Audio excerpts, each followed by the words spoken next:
You are listening to The Critical Social Worker, a revolutionary storytelling podcast. I'm your host, Professor Ace, and with the support of the University of Alaska Fairbanks Department of Social Work, we gather voices of revolutionary social workers from around the world, organizers, healers, artists, and educators, people who carry stories that connect us, challenge us, and remind us what it means to be human. Each episode is an offering, a chance to slow down, listen deeply, and feel the ground beneath your feet. Come as you are, stay as long as you need, and remember, no matter your pain, somebody, somewhere feels the same. Welcome to The Circle. Episode 85 features Causha Spellman-Timmons, a Black, queer, non-binary social worker and visionary. Causha brings 2 decades of community-rooted leadership, healing-centered justice, grounded coaching to reimagine life, work through liberation. If you find something meaningful here, the best way that you can support this work is simple. Like, comment, share the episode, and subscribe to our channels. And if you want to connect, ask questions, or be a part of the conversation, please reach out, because I'd love to hear from you.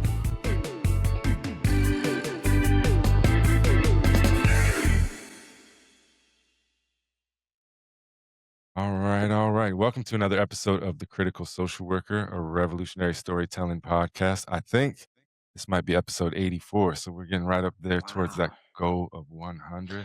Wait, is this episode 84? I'm sorry. I need to confirm that because that's the year I was born. So if that's the case. Let me double check real quick on my thing. Let me look at this last one. It's actually 85 because I haven't produced one. Mark Tuggle, so right off. All right. Close. Yeah, 85. Well, I feel very honored to be joined again by Causha, my good friend, Ohana. Causha Spellman-Timmons, you are the founder of Cast Associates. You're a practitioner of what you call, I keep getting tongue twisted, a social worker. Like this, I put it in here so y'all could see it. Well, what's been new with you lately? What have you been up to? Oh my gosh, what a question. I have been up to life like everyone else. I think since last we talked, I've stepped into a director role for a youth service organization. First, let me just say hi. Let me back up and say hi. It is also always a pleasure to be on here with you. I'm grateful to have you, Alicia, and the kids in my life and our lives. So let me first say that. Yeah, I have been all over the place, still growing Cast Associates. So there's an 8 in there to try and help people out. But I know our mind does just plugs things in. But yeah, Cast Associates, and it's a coaching and consulting firm that everything we do from the SOUL, SOUL, social justice lens or framework, which is a trademarked framework now. And what that means is just that we do everything from the soul, everything with soul, keeping in mind that soul work is imperative to everything. So I've been growing the business and back in nonprofit work, and I dropped my podcast, which you were on. So thank you for that. You and Alicia were on. And I don't know. Also still just doing my best to find some joy in this crazy, crazy place called Earth. I think I got, as I mentioned earlier, I've been feeling a little more creative lately, and I think my authentic self has had a lot more permission to, to elevate, to arrive, I guess you might say. And it's working out really well for me because I'm going to talk about all this, but I've been following my heart, listening to my heart a lot more lately. And it's just really, really worked out for me, and being more creative and just not feeling like I have to do something to somebody else's standards or because somebody else is expecting this or something like that, and just being me. And if you don't like it, then you don't like it. But at least I'm going to be me and feel good about it, if you know what I mean. And I feel like I've been getting a lot of gifts and messages from the universe, or however you want to put that, lately. I always use the example. I have so many times where I've been like a used bookstore and a book will catch my eye and I'll end up buying it, and then I'll just put it there. And then like 3 years later or something, I'll see it out of the corner out of my eye again on the bookshelf. And it will be exactly what I needed at that time. And what's the odds of that, to find in a big stack of books somewhere and have it come up right when you need it several years later.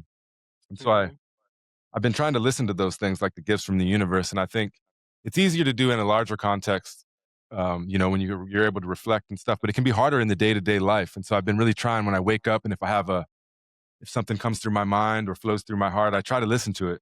And so Mm. today, um, I was feeling first thing I was feeling about was heart wisdom. I had a talking circle recently. We were talking about heart wisdom, learning from the leaning into the heart versus the mind and things like that. Mhm, And mhm. when I was looking for resources, I went back and typed in heart in on my YouTube channel, and one of the videos was with you, and we talked about Hmm. what it means to lead from the heart. But I want to read you an excerpt from one of my mentors when it comes to talking circles and heart wisdom. This book's called Restoring the Kinship Worldview. Indigenous Voices Introduce 28 Precepts for Rebalancing Life on Planet Earth. Mhm. And the last chapter, number 28, it's called An Emphasis on Heart Wisdom. And it's got an excerpt in here from, like I said, one of my mentors for talking circles. His name's Ilarion Merculieff. And he bills himself as the last traditional Unangan elder. And he Mm. says, since the age of 6, I've known how to get out of my head as one of the last Unangan or Aleut to experience a true traditional upbringing. I was allowed to walk the 6 miles from the village out to the cliffs, even as a very young child. In my 6-year-old mind, I decided that the only difference between those birds and myself was that they drew upon a vast field of awareness rather than an intellectual thought process, although I did not know the words at the time. I wanted to be like a bird, so after months of effort, I developed the capacity to maintain this state of awareness without thinking for several hours at a time. That was when the magic happened. I could sense many things that I'd never experienced before, and my world expanded enormously. From then Hmm. on, I understood how Unangan people received their spiritual instructions for living, principles that had helped them sustain their communities for thousands of years. Reciprocity with all living beings, humility, respect for all life, honoring elder wisdom, giving without expectation of a return, thinking of others first, and many more. Such spiritual principles for living did not come from logic or thought, but from a much deeper source of wisdom, which our Unangan culture referred to as the heart. When Unangan elders speak of the heart, they do not mean mere feelings, even positive and compassionate ones. Heart refers to a deeper portal of profound interconnectedness and awareness Mhm. that exists between humans and all living things. Centering oneself there results in humble, wise, connected ways of being and acting in the world. Indigenous peoples have cultivated access to this source as a part of a deep experience and awareness of the profound interdependency between the natural and human worlds. To access it, you must drop out of the relentless thinking that occupies the Western mind. When accessed, this portal provides the inner wisdom that keeps us in right relationship with all of life, thus ensuring our long term survival and well being, individually and collectively. Our fallible thought process, our fallible thought processes regularly deceive us. Yet when guidance or information comes from the heart, it can be relied upon and has impeccable integrity. And the most dire reversal is that now the mind tells the heart what to do instead of Mm. the mind following the heart.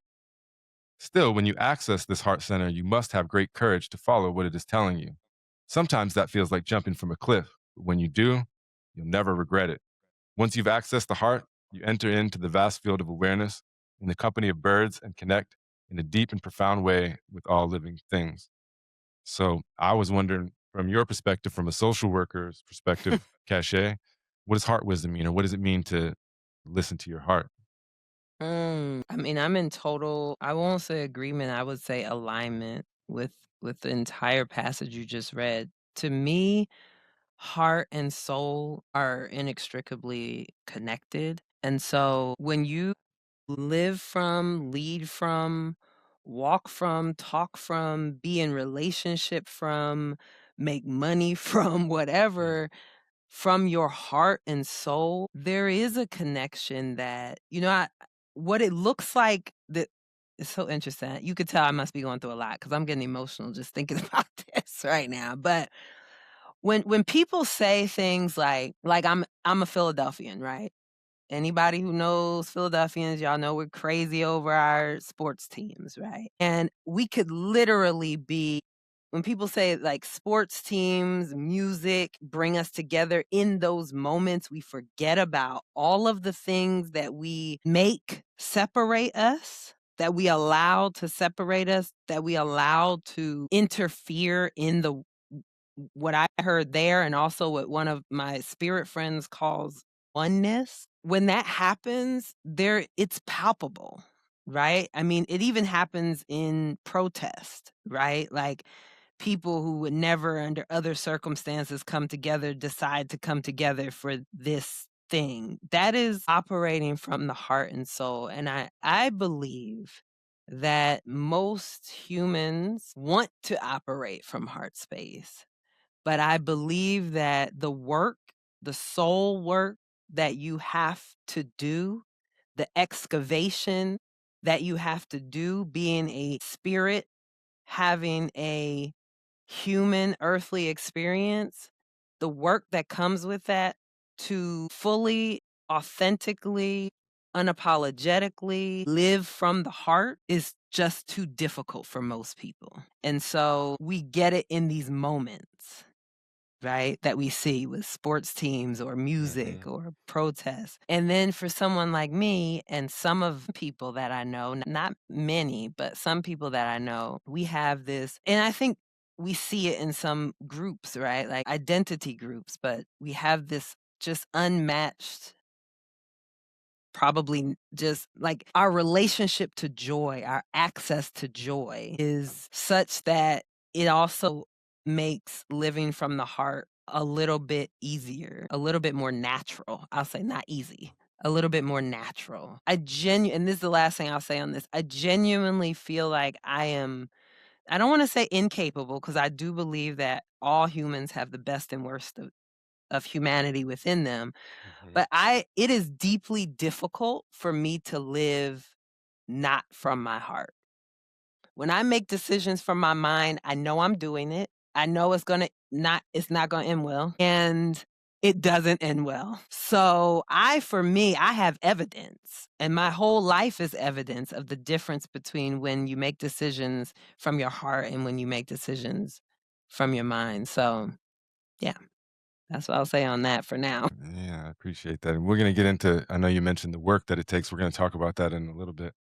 But when I think about the heart, I remember being a child, like a little kid, and that things made common sense to me. Like, and the world didn't make sense. I'd be like, Mhm, this doesn't make any sense. Why are you acting that way? It doesn't make sense for mhm, people. Just doesn't make sense, period. It seemed common sense. And then I got older and I got hardened, right? Had to go through all the fitting in and making it in the world, and you get captivated by all the stuff that the TV and whatever else puts into your mind and all that, and that voice went away.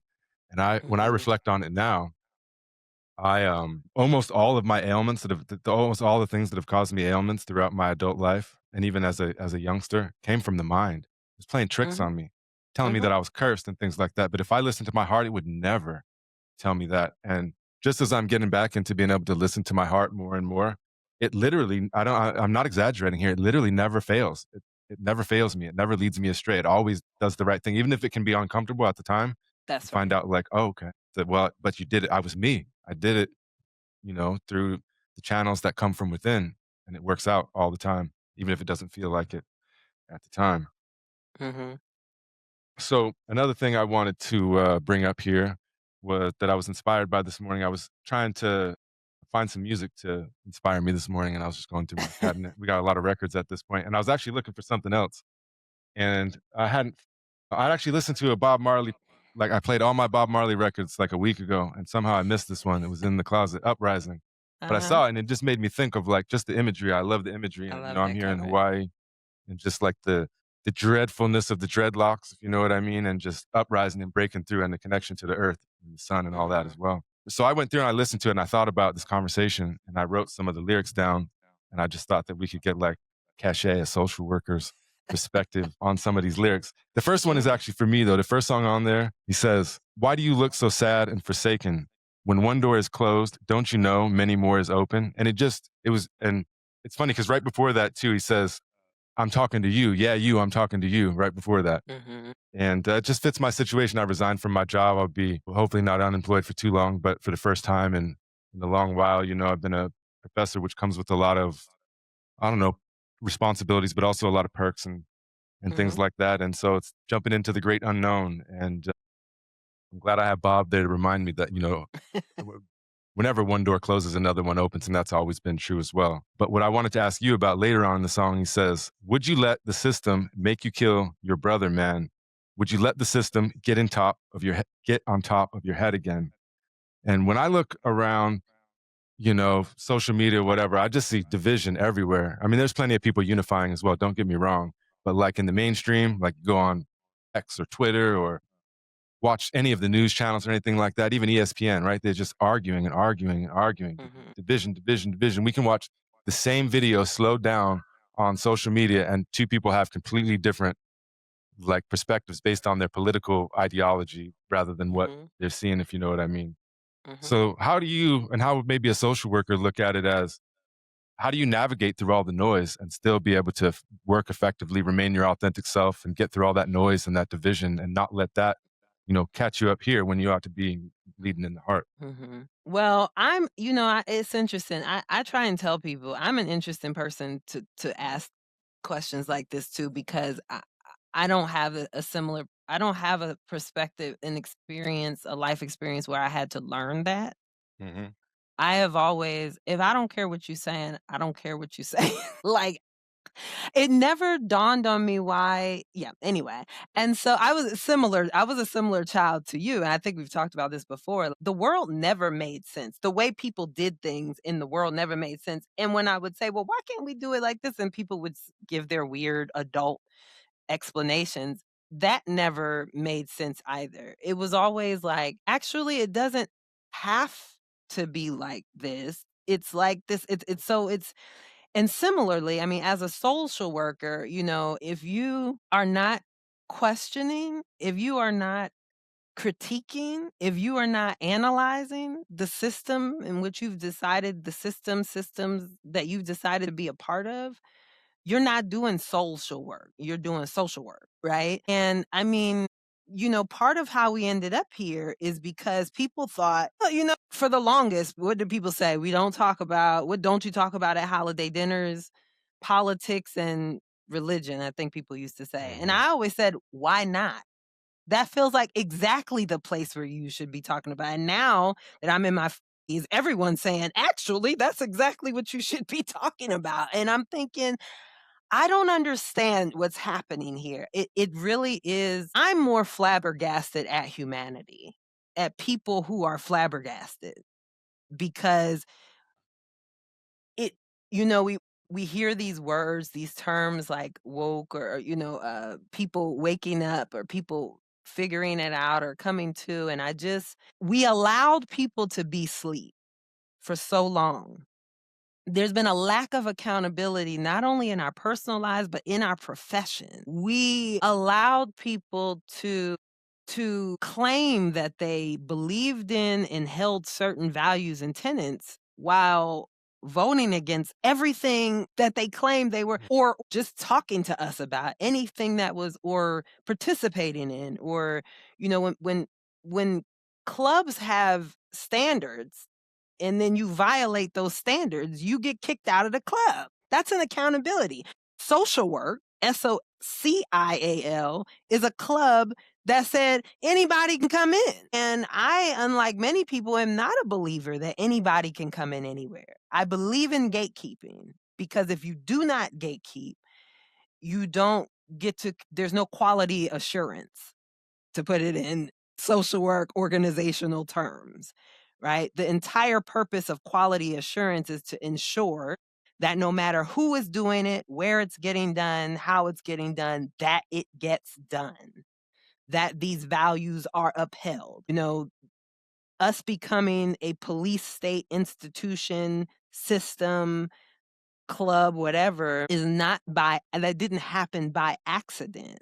And yeah, and so anyways, one of the ways that I block out the noise, to get back to your original question, is I really just I don't have to block it out. I Hmm. don't participate in what I don't want to participate in. And then some days I wake up and I'm like, "Ooh, I got time today. Who's in the comments today?" And I am at it all day. Like, actually, this is what, so I think leaning in when you feel like you have the capacity to, and taking care of yourself and your community, and leaning into community when you don't have capacity or when your capacity is elsewhere, right? And for me, again, and this is not promotion, but I really do go back to soul work, spirit work. You were talking about this before when you read the passage. And for me, spiritual discipline, like, has been huge, to even just making sure I can sleep at night. Like, there are nights where I forget to do my altar work before I go to bed, and I'm up for hours, and I'm like, "Oh, why am I not sleeping? What is happening? Oh my goodness, I forgot to do this." I get up, I go right to my altar, I do my altar work, and I'm able to sleep. So I think having your own disciplines, whatever it might be, cleansing, having support, all of the things that people tell you, and doing your soul work. Seriously. Yeah.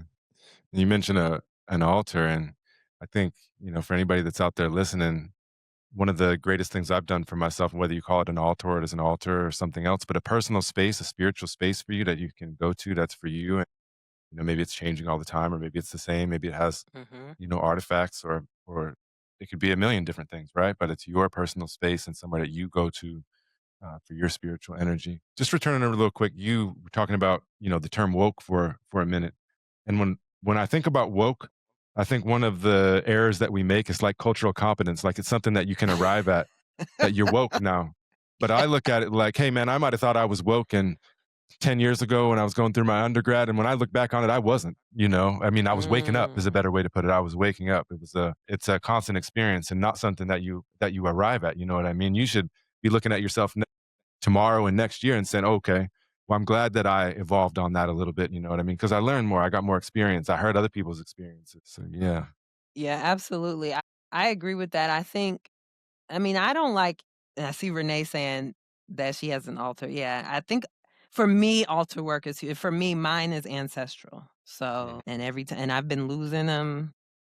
I just added another ancestor in January. So I'm not able to do this work without a relationship with my ancestors. So that is true for me. That's part of my soul work and my altar work. To speak to what you were saying, I don't like whenever something starts trending, if it was a word, even if it was a word I was using before, I don't even use it anymore.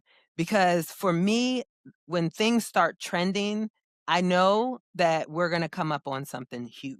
Trends are trends for a reason. There's always gonna be they come in and out, they come and they Mhm. go.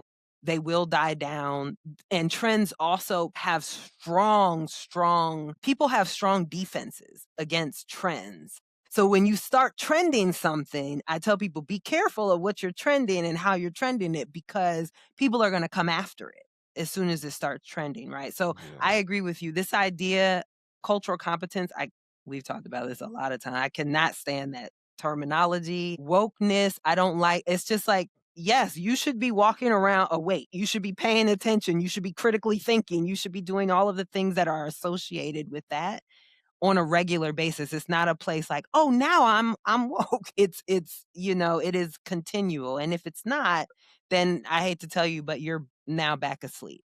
So, It goes back to work, and we're going to table that for now because I want to come back and talk about the work in a number of different okay. aspects.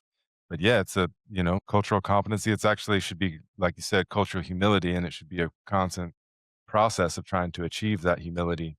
Same thing with waking up or being woke. You're not going to arrive there. You're going to keep practicing it over and over and over again, constantly. Mhm.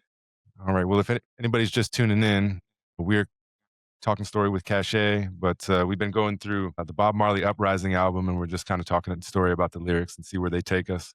And if you have anything in the audience, feel free to chime in the chat or call in.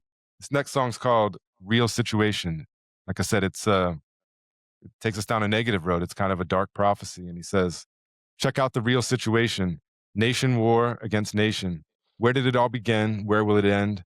It seems like total destruction is the only solution. And there ain't no use. No one can stop them now. It's like I said, it's kind of negative. And when you look, this probably I don't know what year this album came out. Probably like I'm guessing 78 or 79. So it's been a good 50 years since then.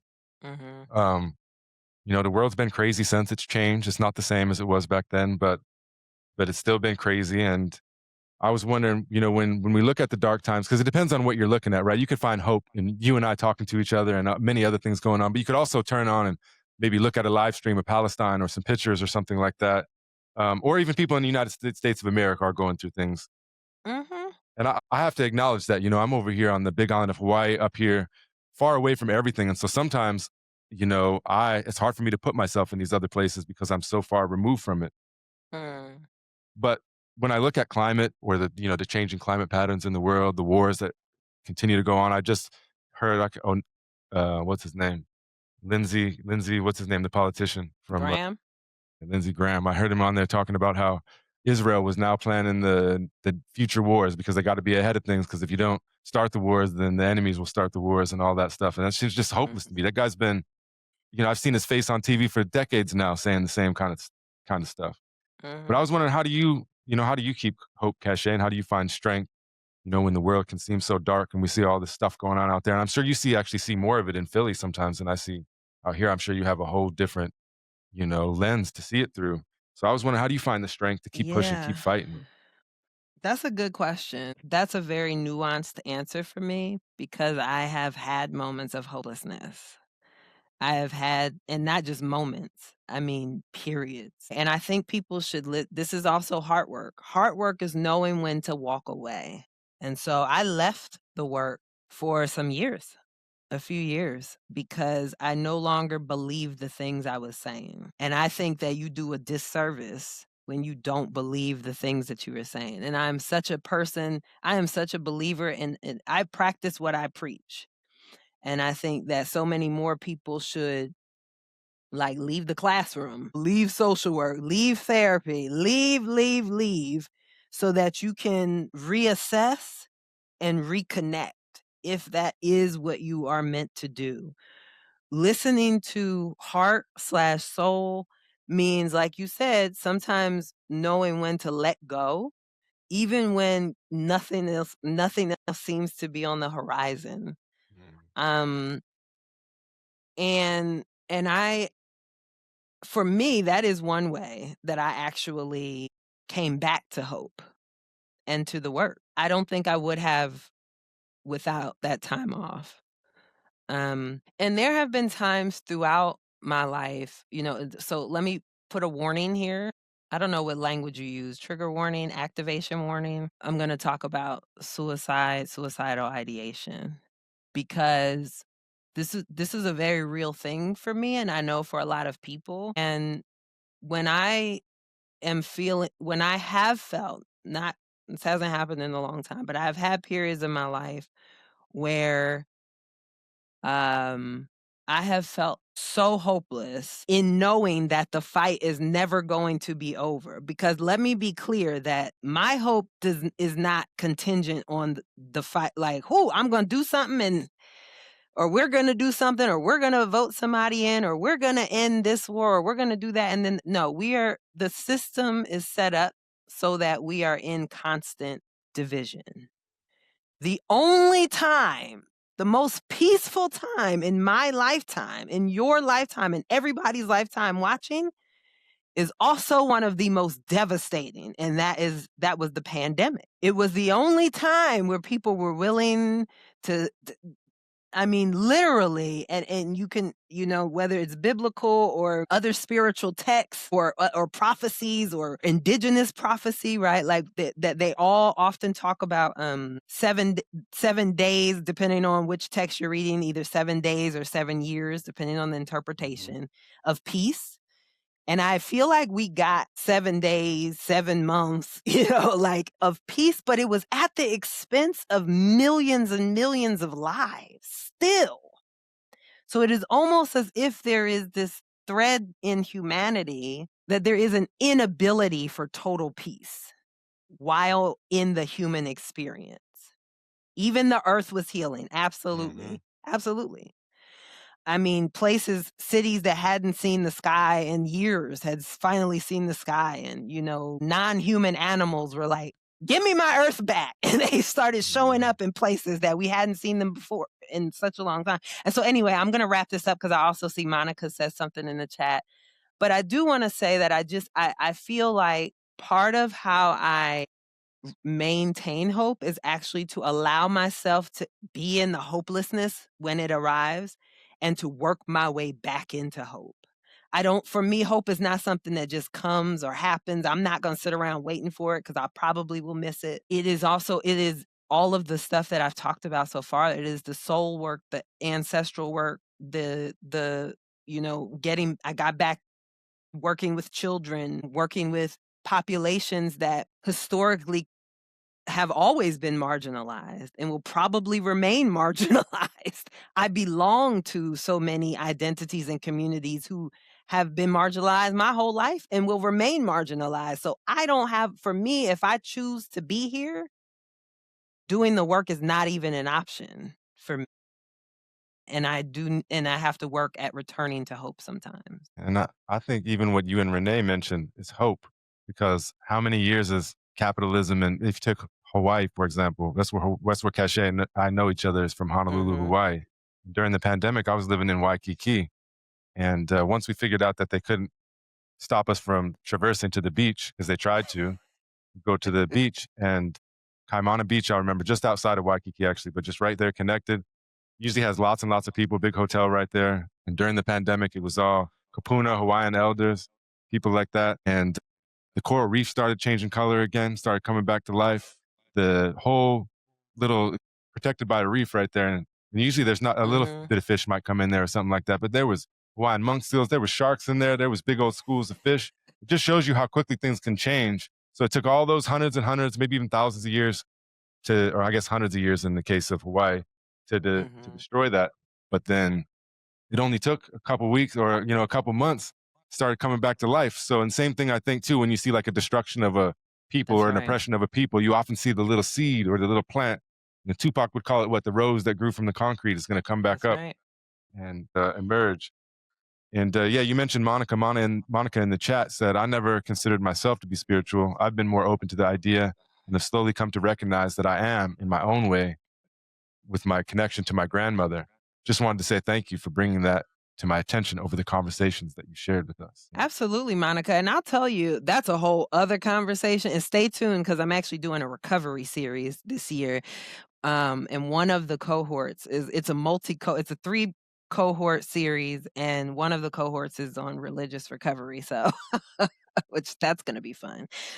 But I think, spirituality is and I won't stay on this too long, but I just because you did mention it, Monica, and I also think that I don't do my work without that, right? And so, spirituality, I encourage people to figure out what that is for themselves. It does not have to be in the form of religion. It does not have to be in the form of anything that we have or haven't talked about today or any other time. And I think that everyone's journey, for me, this is just my opinion, the heart work is that work, right? Is in tandem with that work. So even if you call it heart work, heart instead of spiritual, I think we get wrapped up in names and titles and labels and all of this sometimes to where we're like, wait, we're saying the same thing here. Mhm. We're not really saying anything different. We're just using different language. So yeah, continue to explore what that means for you and good luck with that. Appreciate you, Monica, as always. All right, let's move to this next song, staying on the dark road for just a minute. It's called We and Them, like we and them, but with a D, we and them. Someone will have to pay for the innocent blood that they someone will have to pay for the innocent blood that they spill every day. We know, we know, let's see, he says this in Jamaican patois, so it's a little hard to say. We know, meaning we don't know. We know, no, we don't know.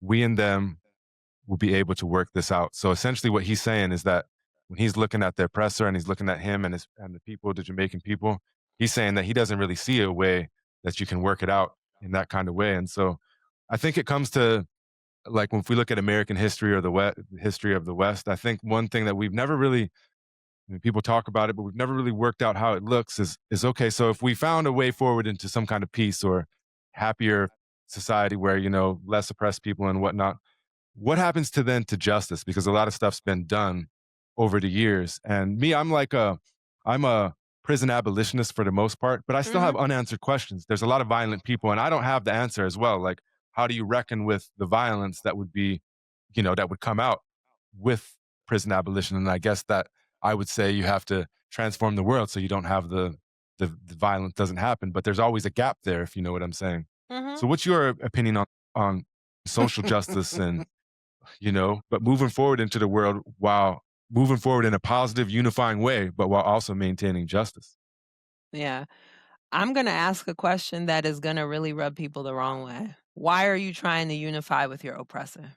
And see, this is where me and most folks we just don't ain't the same. Because Mhm. I'm not trying to unify with my oppressor.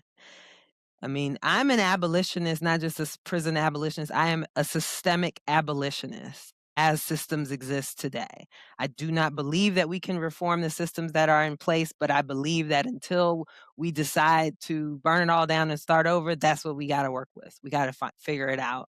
But I believe that until a whole people come together, which would be the majority, till 98% of the people who come together and Mhm. say, we actually are not going to continue feeding into the system that gifts the top 2% of the people in this world, that we can't have true unification. I think this is where that language comes in, right? Because when someone else says unified and when Causha says unified, that we're not talking about the same thing. For all intents and purposes, and I've said this before and I will continue to say it, we are in an abusive relationship with our government. If you were in an if we were talking to someone who was in an abusive relationship with a partner, a parent, a child, a friend, or whatever, we would not be telling them to beg them for help. And yet we tell each other and we tell ourselves that every single day. And so my question for people again is, what do you really want? And what are you willing to give to get that? First and foremost, I am a freedom fighter. I believe and know that true freedom is possible. And so I'm on the road to that. If people are on the road to that, they can be on the road with me. But if they're on the road to trying to still convince themselves or other people that it's even possible, we're not on the same road. Where I spend my money, how I involve myself in the systems, who I engage with, who I follow and unfollow on that thing called social media. I mean, when we go down the line of powerful people who people are canceling now, and people come to me like, Cassie, what you think? I'm like, I haven't messed with that. I was almost caught. I haven't messed with that person, person since 2012. I told people to let go of that person in 2012. And y'all Mm. still kept lifting them up and lifting them up. And now we have monsters. We have a lot of monsters. We are responsible. And we as a society, the 98% have to take accountability for the fact that we have not made those others take accountability, right? There is an exchange, an expectation. We say things like, to whom much is given, much is required, but then we don't require that of to whom we've given much to. Those things make no sense to me. So for me, it starts with everything like I just said, where I spend my money. I mean, I don't really eat at fast food restaurants. I also live in Philly. So every time somebody's like, "Oh, can I go here?" I'm like, "Why would you go there? You can go over here."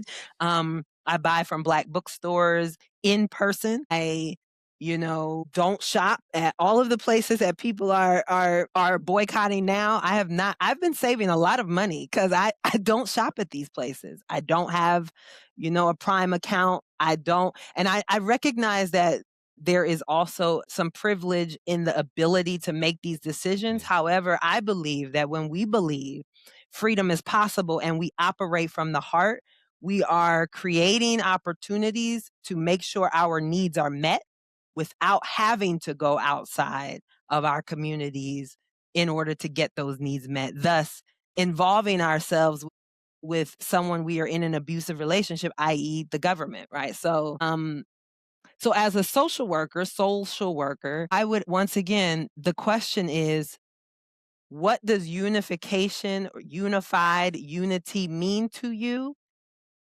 And who are you trying to unify with? And for what purpose? Because I do believe that there is a purpose for everyone, and that even sometimes that purpose is to lend you a name, to lend you resources, to give land back. You know what I'm saying? Like to finance it. So yeah, we all got to be talking about the same thing. If we're not even unified on what unify means, There you go. so yeah. Yeah. Well, I think so. Let me ask you this: when you talk about the, the, I think you're saying the same thing as Bob Marley. You don't see unification between yourself and the oppressor. But when you say the oppressor, are you talking about when you said like that 2%, the people in control, or are you talking about people with, because I think that there are people with really negative political beliefs, but they don't hold much power other That's than right. maybe cultural power and stuff like that. So I'm just trying to gauge, like when we're looking at that, what do we determine as the oppressor? Well, what I say is, 'cause look, I'm Philly, born and raised Philly, but I was raised between Philly and the Eastern Shore of Virginia. Anybody who knows anything about the Eastern Shore on the East Coast, you know that it has a steep history in all of the history, right? Particularly the Eastern Shore and Philly. It was, Philly is often, because it is the first line or the first stop above the Mason-Dixon um, line, often was the place where many Black folks received freedom. And so I understand the different political beliefs, although even growing up, when people would say we used to be able to disagree, I believe that. Cuz I witnessed it. I could talk to people from every walk of life and we could realize that we agreed on the end goal, we just didn't always agree on the how. Those things can be negotiated. But when we don't even agree on the end goal, like your end goal is the eradication of some humans. That's not my goal. Not even close. My goal is the ability for all humans who are able and who want to be able to survive and thrive, not just survive, but thrive on this earth. And so, like, not have to leave their home in order to be able to afford somewhere to live, or not have to go somewhere else for better health care or education or whatever. So right then and there, our goals are the same. And oftentimes, even today, when I go to some places that folks would feel are extremely polarized, the thing I hear is we're still on the same page. We don't really like what's going on right now, but we feel pressured. There is this thing in the air right now of like, choose sides, choose sides, choose sides. And I have never been a person, I mean, everybody ticks me off. Everybody ticks me off. They all a part of the same, again, stuff I've been saying, they're all a part of the same system, right? And so, yeah, I think in trying to answer your question, I think there's a combination, and this is where, again, our soul work, not only with ourselves, but with one another, comes into play. Because if you're able to talk to people, absolutely, yeah, yes, Monica, if you're able to talk to people in a different way, then you do realize it's not that thing of like we have more in common than, it's not that. It's, do we have the same end goal in mind? And if yes, can we negotiate on the ways in which we get there? Because guess what? I might not want to do things your way. You might not want to do things my way. Why do we have, if the end goal is still the same, then why do we don't have to be in total alignment on the how? Monica compared it to Stockholm syndrome a little bit. Yeah, and we also hear about this in terms of groupthink. They used to teach that. I don't know Mm. if they still teach that, but they used to teach about groupthink, like where, it's, "Oh, well, this person said that, and we're in the same community." A friend of mine, a professor, Dr. Kai Marshall Green, and I, we call it the myth or the myth, he calls it the myth of familiarity, belief that just because we came from the same place, or we are in the same social economic status, or we are this or we are that, that we are going to automatically think. And a lot of people had that. That's what happened the first, like, 2016 election. People were like, "Oh my God, I didn't even know I was living next to somebody that believed this." And so, but also we stopped talking to each other.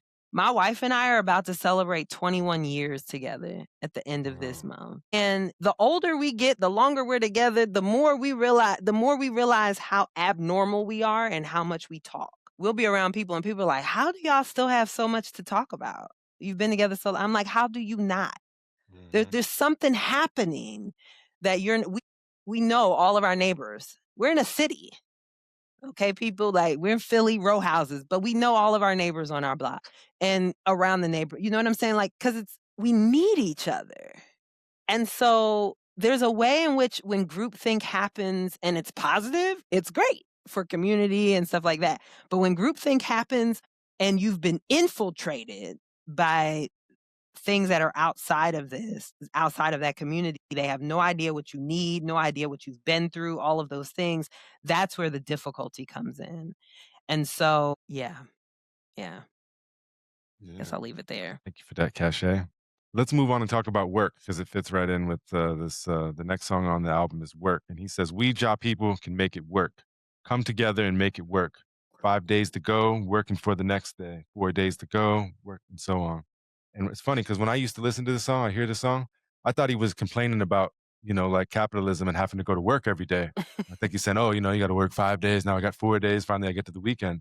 But what he's actually saying here, listening to it a little deeper, is that like you said earlier, in order to open the access to the heart, in order to really make real change within yourself or elsewhere, it really takes work every day, over and over and over again, and becoming disillusioned with yourself and disillusioned with this idea, and being open to this and open to that, and I think I mentioned this earlier, but I see a world that's captivated. People captivated by TV, by sports, by the drama, Mm-hmm. by Twitter, by their social media, by whatever's going on, by Jeffrey Mm-hmm. Epstein, by Donald Trump. They're captivated. And even on the good, like who I consider the good guys, oftentimes I see still being captivated and like Mm-hmm. Mm-hmm. stuck in it all. So how can we like shake all that off, if you know what I'm saying? Shake it off and, open up our hearts long enough to hear each other. Again, I'm straightforward. The answer is get captivated with your own life. Yes. I don't understand. I mean, and look, I'm not saying I have people that I, like, I mean, Bob Marley. I love, Bob Marley is captivating. If you were at a Bob Marley concert or if you've ever witnessed those who embody his essence, and like, we went to a Bob Marley exhibit, and I mean, and I think that that's okay. Getting captivated is okay. But, something that I've been talking about a lot lately in personal friend groups is like, one reason we have what's happening in society now is because the human mind was never meant for celebrity in the way that we have exalted humans today. And I recognize that some of my language might sound a little, I don't mean, these are just, it's my words because it's what I have access to, but we have exalted wealth. We have exalted fame. We have I mean, there are people I don't, and I get it. We have to change with the times, right? But, at what point do you say, but this is for this? And this is for this, right? Like, I mean, there are literally people, the Emmys for online work. And I'm not saying, I know I might sound old right now, but I'm not saying that, can we have another show for online work? Right? Because now you're putting these people, I don't be knowing none of them. I'm like, who is this? I don't know. Influencer is the same as, a person who has spent their 50 years on a Broadway stage, and again, I'm not saying one is more worthy than the other. I'm just saying they're different lanes. My wife Chanel, you know her, Krista. She hates people who don't like to stay in their lanes. It's like humans just have this thing of, now I gotta go over here, now I gotta go over here, now I gotta, and we've even exalted that, right? Like, I am a multitasker, but oftentimes one of the reasons why people don't check in on me or people think I'm good regardless of whatever is because we have decided that there are certain people who can handle certain things and certain people who can't. And we are wrong.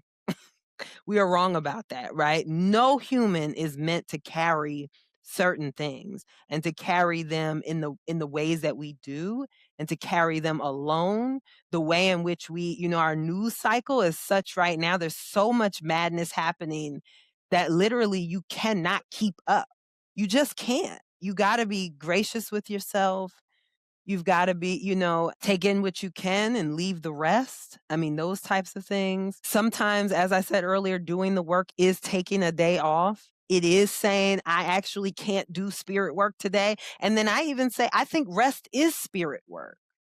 I mean, I get some of my greatest downloads, spiritual downloads or messaging when I'm sleeping in the shower. So, water and sleep are like the two things for me. So everything is spirit work. And let me be clear that even when we think we're not, so when you make a decision that you knew you shouldn't have made, but you made it anyway, that was still a spirit decision.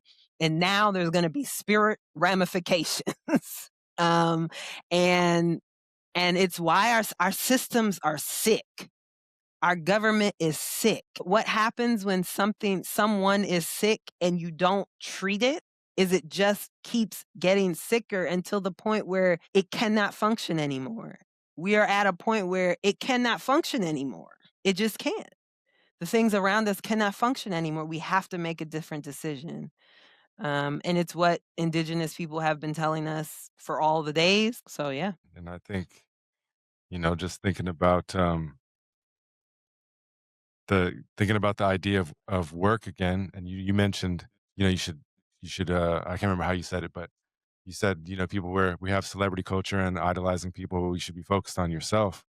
And I think, I don't remember who said this, but somebody was talking about how they wanted a NBA player poster on their wall. And their dad was like, "No, you should put a poster of yourself on the wall and worship yourself and build yourself up because he ain't gonna have a poster of you. I damn sure whoever it is ain't gonna have a poster of you on their wall, and you Okay. should use it to uplift yourself." And I'm not saying it's bad to have a poster or, to have somebody you look up to as a Uh-huh. kid. I had the posters too. I'm just saying that spend that time on yourself. Like you said, Mhm. being captivated is not necessarily bad unless it's something that's bad for you, something that's shitty for Right. you. You know what I mean? And I think even like when you talk about music or something, I love it because when my kids sing music, they don't sing like negative songs. I hear them saying positive things. You know what I'm saying? And Mhm. that bounces out into the world and into their lives in the way that they think and interpret the world. Yeah. And I'll say this one more thing is that, to speak to the captivation point, someone said a while ago, and I repeat this all the time, but I forget who they attribute it to originally, but be the main character in your own story. Yeah. Like, so many of us are making everyone else the main character, the celebrity, the politician, the doctor, the whatever, your spirit leader, your spiritual leader, whatever. So many of us are making those people the main characters and we are just an extra. And your own story, you're going to be here, you're going to be an extra for a long time. You don't want to Yeah. do that. Yeah, and stop thinking about everybody else because you don't want to force your character into their story. You want to write your own story, and I think that's the That's beauty right. of it too. You might be out there saying, "Well, I don't like the story that I have," and things like that. Well, the good thing is pick up the pen, time to start writing, and I mean that literally. Write it. Yep. I mean, you could write it down in a number of ways in your mind and whatever, but literally write down who you want to be and become that Mhm. person. The moment you write it down or tell somebody or whatever, the more likely it is that you're going to become that person. You have the all of the potential in the world to manifest your own reality. Matter of fact, we talk Mhm. about that in just a second here. So I just love that was the first thing that you said was to focus on yourself. I'm going to skip a couple of these songs just in the essence of time and move to the last one. Everybody knows this song, a redemption song. Maybe Bob's Mhm. most familiar or popular quote, besides like Jammin' or One Love or something. But he says, "Emancipate yourself from mental slavery. None but ourselves can free our minds. Have no fear for atomic energy. None of them can stop the time." And I had saw a video. I'm not even sure who he was talking to, but it was KRS-One. KRS-One's before my time, so I don't even know him that well. But he was reflecting Mm. on this song and he was just talking about how what he thinks Bob is saying is that the system, politicians, everything that's running the system, they are not above, nature. They're not above the universe. They're not above how, some people might perceive it as God. That that those systems, and you've kind of touched on this a little bit. There's not the truth doesn't exist in them. The truth That's exists right. through us. It doesn't exist through the systems. And he's saying that you're the master of your own reality, and that the world we kind of live in is often just a fantasy. What we think is true is not really true and accurate. And so he uses this. He calls it, "You got to get your gun," and he says, "Gun stands for G for God, U for universe, and N for nature." And that's the way that you're able to fight back, not through violence or something like that. And so I was just curious what your take on that was. How do we liberate ourselves from our mind? How do we do it, or how do you do it, or what do you think about that? Yeah, I would say I've touched on all of that. I was a weird child. I say that I think I came back too soon from another life because again, things never made sense to me. I anything that sounded like liberation, which was most things, never made sense to me. So I think for me, the question has been, how do I maintain my liberatory mind in a world that refuses to exalt liberation? There you go. And that is that I maintain my connection to spirit and ancestors at all times. I think it is incredibly important for us to nurture relationships with our ancestors who survived what we are surviving today and worse. And that again is it's all context. I know we all like to say, it's all in context, but and it is important for me to my strength can't just come from me. It has to come from something greater and not just one thing. I'm not referring to like religion in the sense that we're thinking of God or anything. I'm saying like it is an ecosystem of those who have been here and those who are here and those who will be here for me. I know people have heard controversial figure Oprah refer to Maya Angelou's quote of, I come as one, but I stand with 10,000.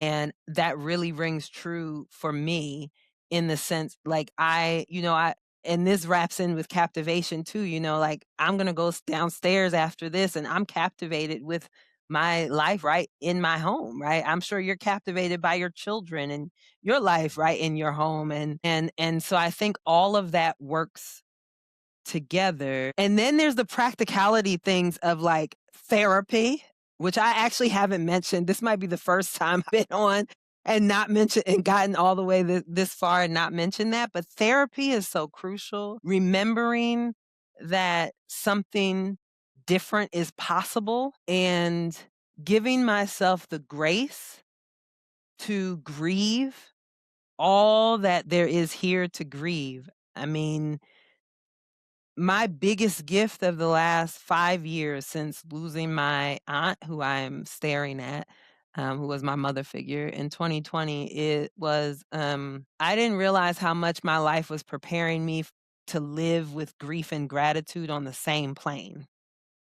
I don't feel like I'm ever without one, and for me, that is crucial also to maintaining a liberatory mind, walking towards liberation all the time, because I have to allow myself to grieve in order to even be able to be in the gratitude and Mhm. vice versa. So, and I mean authentically, truly everything, feeling it all. You have to feel it all to know that it's all possible, to know that you can survive it all. Yeah, I think that's what I got right now for that. That was a deep question. Yeah. Well, you can take or leave this next invitation, but earlier you just alluded to that you had a lot of things going on. And my mentor, grandmother Rita Blumenstein, would say, we have to have opportunities to unburden our hearts and whatnot. So I just wanted to give you the opportunity if you had anything on your heart you wanted to talk about or share on here, or you can totally decline it. I think I've talked about it. I think, the grief, I navigate a lot of grief.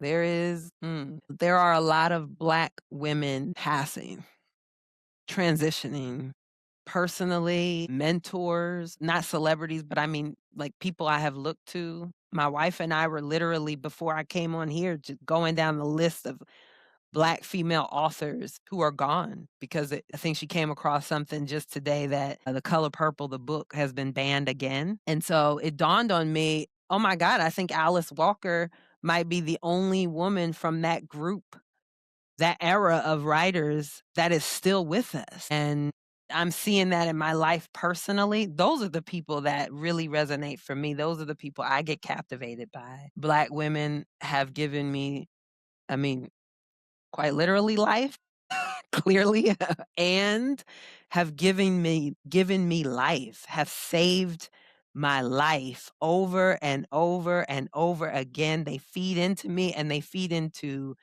the world and they revered and remembered in the way that I think they deserve to be. And so that is what is on my heart, I will say, to be released. Yeah, as I'm looking at my aunt, and then I lost another aunt, my grandmother's sister, last month, and I actually got to be with her in her transition of sorts, and that was pretty incredible. And so it's happening for me in both of these planes of people that I look to and people that I look to personally in my life. And it's highlighting for me how much They are not given their flowers in the ways that I believe they deserve while they are here. Often it happens long after they're gone, but yeah, so thank you for that question. Yeah, no, thank you for your answer. And I would say this is that my experience as a professor, there's a lot, and there's a lot of diversity here. So don't get me wrong, but the academy is still very anti-black, Oh, yeah. especially when it comes to like the folks that you're talking about now. Not saying that they're never featured or anywhere, but it's hard for me to even explain. But it's done in a way that like is done not to marginalize, but it literally marginalizes it, if that makes sense. It's literally in the margins. And so I think as educators and whatnot, I try my very best to provide those diversity of resources. And I think, you mentioned the personal too, but the some of the women that you're talking about come from a time when there was a lot of important art that helped us understand the human experience better. And a lot of those folks, Mhm, it's that time right now. In RA, we're that next generation that's following after. mhm, And so we're at a unique time where people that we looked up to, we were younger, are maybe transitioning on and leaving, and but also in the more of the public sphere and whatnot. So I'm mhm. really, really glad that you brought it up. And I think we all have to do our work in that regard. It's Black History Month. I know I'm a believer that that should be all the time, though. Not saying that Mhm. you shouldn't emphasize or can't emphasize it now, but I think that it should be all the time. But Keshe, we've been talking for a while. It's been a pleasure as always. I wanted to ask you if there's anything else on your mind or your heart related. I know we talked all over the place, but regarding social work right now, before we get off of here. Social work is having a reckoning, as they should, and thank you, Monica. Thank you so much for being here. Yeah, social work is having a reckoning. When I Oh, thank you to both of you. When I for instance, I know folks have heard about this, taking the professional degree status away from social workers and everything. And I would just encourage folks to, again, always question everything that we think is horrible is not necessarily horrible. And even if it is, it has some consequences. What is the lesson in it?